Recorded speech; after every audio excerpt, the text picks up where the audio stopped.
This is episode 3 of the Empower Me Parents podcast, and today we're talking about the exam mindset.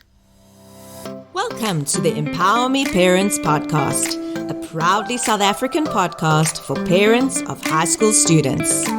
Your child's success and all the rest is our mission.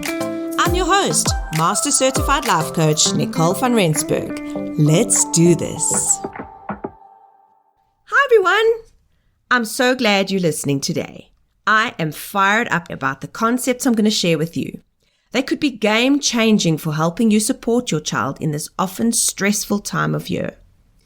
Now, I sometimes wonder who is more stressed about exams, us, the teachers, or our teens.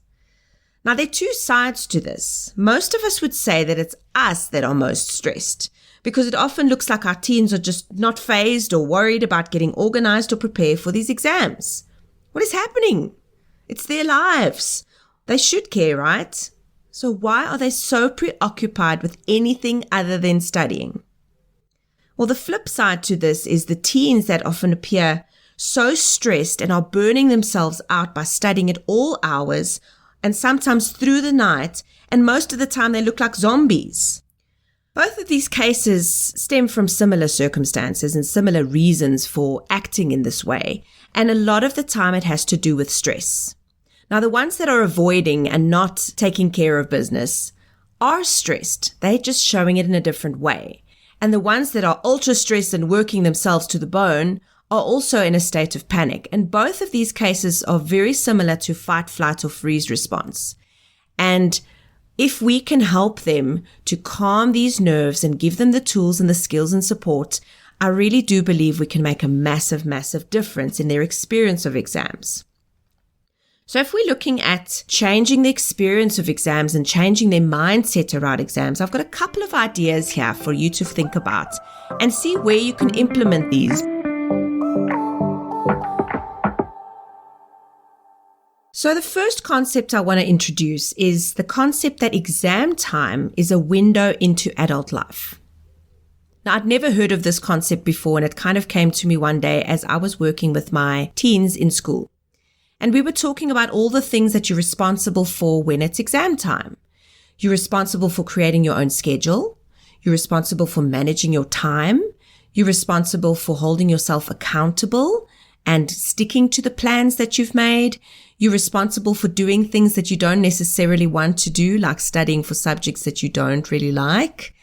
And you're also responsible for pacing yourself, keeping your energy up, keeping your mindset. And these are all things that are done in adult life when you're working. You managing your own time. No one is leaning over your shoulder and making sure that you are doing what you need to do. Because if you don't, there's serious consequences. So this was mind-blowing when I actually thought about it some more, because if we think that our children start exams when they're in grade 4 and all the way up until matric, if we look at exam time as training for adulthood, not only academic achievement, it could be an unbelievable growing and learning curve for them going forward. So in that vein, if we look at concept 2 and we try to manage our expectations around this, if we are approaching exam time as training for adult life, we definitely need to be a little more lenient is not really the word, but a little more patient with them learning these skills and concepts. Because no one is an adult right away. We know this, right? And yet we expect them to just click into exam vibes. We expect them to just know how to do these things. And we expect them to have the discipline, and we expect them to have the skills needed to do all of these things. And very often they've not been taught these skills. They've been taught all the concepts at school, and they've given a scope to know what to study, but how to manage all of that and to pace yourself and to keep yourself motivated, that has never been taught. Or at least it was never taught to me at school. And there's an attempt very often by schools to create study skills and all of those things, but none of them ever teach about managing your time, managing your mindset, your energy, and all those things. And that has been one of the key focuses in my business when I coach students and when I coach adults and anyone wanting to manage their time better, because these are incredibly valuable and incredibly useful. So I really would like to encourage you to think about what we've just spoken about and start managing your expectations in terms of having them get it perfect right away. Even if they're in grade 8, even if they're in grade 10, there are a lot of things to be learned. And if you can support them in making every exam time just a little bit better than the previous one, you are on your way. And I think that is an unbelievable lesson you can teach your child and model to them that you just need to be a little bit better than the previous time, and you are already increasing and getting better at doing exams. The next concept I want to talk about is our role as the parent. And sometimes we default to how our parents were during exam times, thinking that that is the right way, or the wrong way because we do the opposite. But as we know, our children are all unique and different and special, and we have to tailor make our support based on what they need. Every single person has different needs and different ways of responding to the world, and we're going to have to be conscious of how we are approaching supporting our children. And I think the best thing that you could do is to actually ask your child. And this is not being vulnerable. Well, I suppose it is being a little bit vulnerable, but to ask your child, how can mommy support you? Or how can daddy support you? What do you need from me? And they will be absolutely blown away and first won't know what to say. But when you give them a bit of time to think about it, they're going to need you. And if you help them in the right way, it's going to be everything. So if you ask your child, how can I support you? And they say, I need for you to give me space. Then if this is the first time or it's so contrasting to what you usually do, then I really want to encourage you to try and give them space and see how that impacts them. And they will also see, because sometimes they don't know what they need. So they think they need space, but in actual fact, they need a different kind of support. But give it to them. You know, if they're in grade 8, they've got a long journey until matric to tweak and change their vibes and mindset at home. So give them the space. And then after exam time, evaluate, or even during, is this working? Is me giving you space working? Or shall we try something else? So having a conversation with your child about how you can support them and what they need, and trying to figure out what they need, is going to be unbelievably valuable. Instead of defaulting to what you think is the right thing. And I'm not judging nobody. We all do what we think is the right thing, but sometimes we don't know. And we do what we've read, or we do what our parents did, or we do what our neighbors say we should do, and it's not necessarily right for our specific beautiful child. So that's concept 3. Concept 4 is not really a concept, but I really want to implore you to get your child the support that they need. And I know that most of you do, and I know that it is unbelievably expensive to get all these support methods. But if they need it, and it's not something that we can do as parents, I cannot encourage more. The earlier, the better. And it's no reflection on you as a parent or your parenting skills or your ability, or it's no indication that you're a failure if your child needs support. And the kind of support we need around exam time is very often tutors in a specific subject, and it could be for a short period of time. Or you could sign them up for an online support. There are so many online support platforms that can help for specific subjects. Or maybe their issue is time management, and you don't have the time to help them manage their time. This is also a reality. So getting a life coach like me to help them sort out their time, or approaching teachers at school and seeing whether they have the skills or know of someone to help them to manage their times and schedules. This could be game changing for your child. And I know I've said game changing, but we want to change the game. We don't want exams to be this unbelievably stressful, defeating time of year when it could actually be so incredible. So that was concept 4, get the support they need, even if temporary.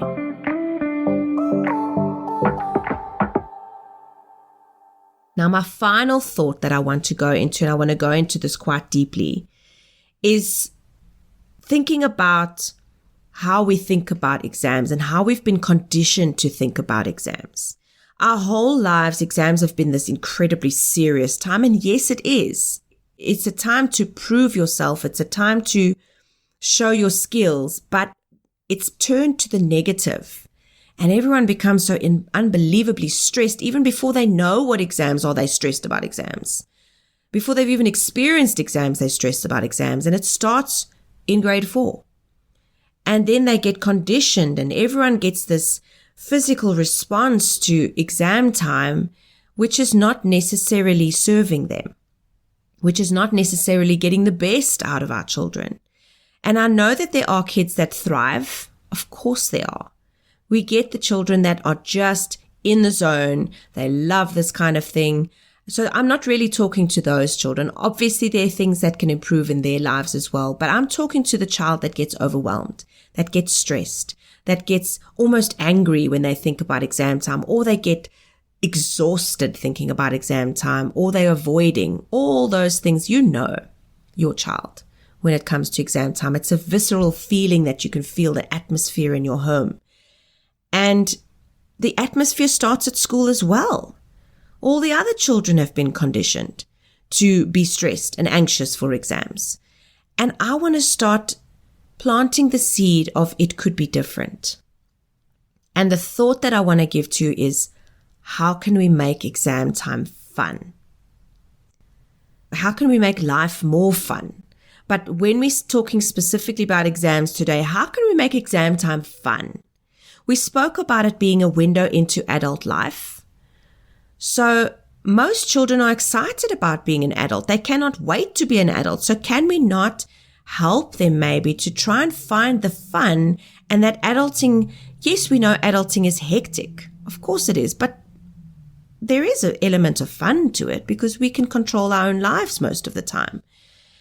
So if we can look at how we can make exam time fun, they're going to be in a much better vibe and mood.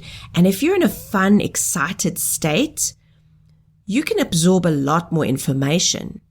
You can overcome difficult concepts. You can push yourself through different difficult times because you feel excited about it. You feel excited to achieve. You feel excited to prove what you've done. You feel excited to close the chapter to this particular year that you're in. And it's a radical concept. And every time I mentioned it to any of my students, they looked at me with utmost confusion. But when we really dug into it, they started to get excited about it, because when I mentioned the adult concept in window into adulthood, they thought, what? Okay, that is so fun. I can start training myself to be an adult, and not the bad stuff, but the good stuff. So we can look at, how do we make our breaks more fun? And there should be breaks. There should be breaks in your study time. It shouldn't just be studying 24/7, because that is not a good methodology, because you're not going to get much in your head. You need to give your brain a break. So what could you do in the breaks that is fun? And that you need to explore with your child. And my most encouraging methods or ideas that they've come up with have been in the form of play or in the form of activity. So if we're looking at things to do in the breaks that could make it fun, it should be things that are enjoyable to your child, and it should be things that get their energy up.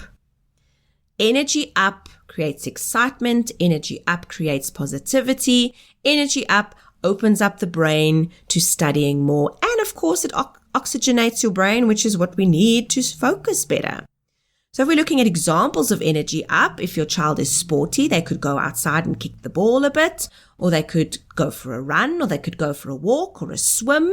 You know, in summertime, a swim is a beautiful thing because the coldness is going to cool you down and refresh you and wake you up. and the actual activity in the swimming pool is very soothing. One of my favorites, absolutely, to get you in an incredible state of excitement and fun is to dance. And put on encouraging music, put on uplifting music and let your child dance it out.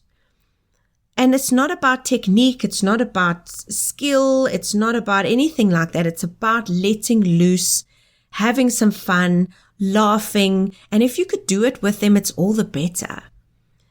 I really find that kind of break absolutely refreshes the brain and gets them in a much better state throughout their study window than if they were to just go and sit in front of the TV and watch some TV or scroll on their phone. Those are body breaks that are going to actually lower their energy and get them closer to wanting to sleep than hyping them up and getting them excited. So this is very different, and I really would like you to explore what are the options you could do with your child or what they could do themselves that would be fun in between to keep them excited. So my next one with that is praising the small wins. That's fun. Everybody loves to be praised. And this is not fake praise. This is not, praising things that we don't feel are worth praising, but we need to start changing our thought of when we praise our child and teaching them to praise themselves. If we could look at praising every time they finish a study session that was tough, or every time they finish an exam, all the small things. Why do we need to wait till the whole exam session is done to say, well done? They should be celebrating every time they've overcome their own mind, or every time they've overcome their own resistance to do a study session or to tackle a difficult concept. We should praise ourselves and we should praise them. And when I mean praise ourselves, you should tell your child to praise themselves. Pat yourself on the back. Be proud of what you have done. Every single step in the right direction should be worth celebrating. And I don't mean ridiculous parties and money and all of that. I don't mean that. I just mean well done. Acknowledging that your child is doing what they said, acknowledging your child that they're overcoming difficult things. So that is the praising element. And another form of praise, our children just love recognition, and it's let go after junior primary, and something that could be fun. And a lot of them laughed when I told you this. What about a sticker chart? Depending on your child, of course. I mean, why not? A fun sticker chart, and you can decide on rewards. After 10 sessions of study, they get, a cup of coffee from mom, or something fun. And after 3 days of studying, they can go for a milkshake, or explore possibilities and have it visual rewards, because the brain loves to be praised. So it doesn't have to be a sticker chart, but sticker charts are pretty fun. And sticker charts make you laugh because it reminds you of when you were a child. It reminds you of when you were in preschool and they were giving you stickers for being a good child and being cute and being, all those things. So that's just another idea that you could add to the whole atmosphere of your home and celebrating those small wins and getting them in a state of fun. And I know a lot of my students said to me that their parents would reward them after the exams. Beautiful. Let's do that. Let's go out. It doesn't have to be hectic. It can be as simple as going out for a milkshake, or as simple as going out for a waffle or an ice cream. And just to celebrate getting through the exams and doing your best and being better than the previous exam session, I really do believe that can change the whole experience of doing exams.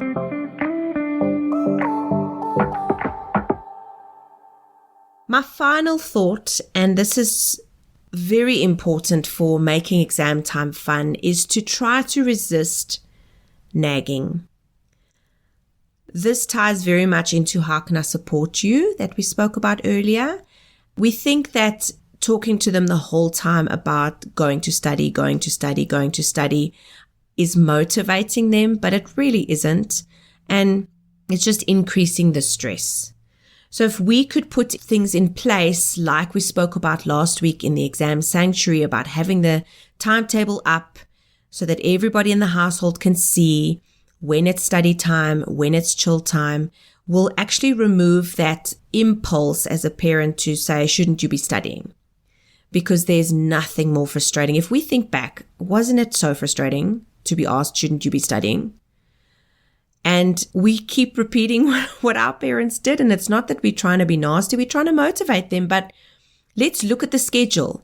Let's see, is it break time?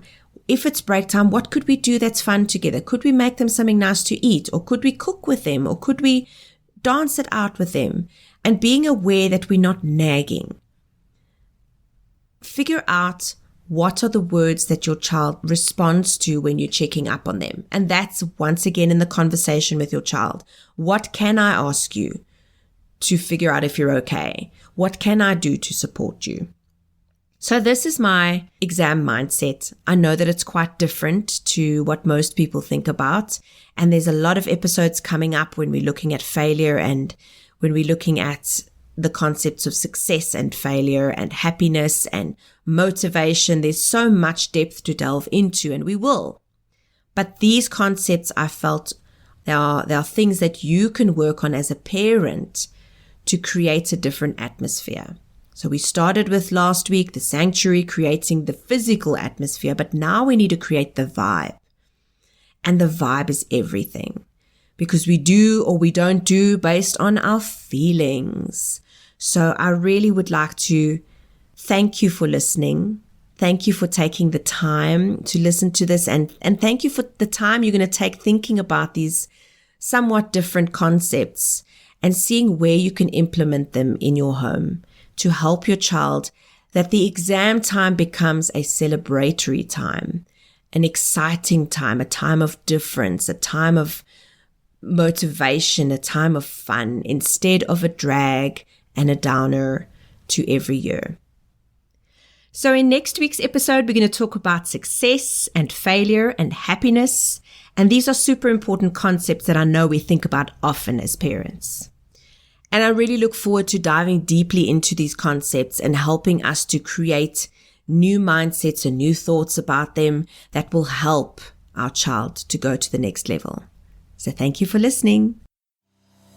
Hey, if you enjoyed listening to this podcast and want to take things to a new level in your or your child's life, visit empowermecoachingsa.co.za and sign up for one of our personalized coaching programs. Let's do this. See you next time.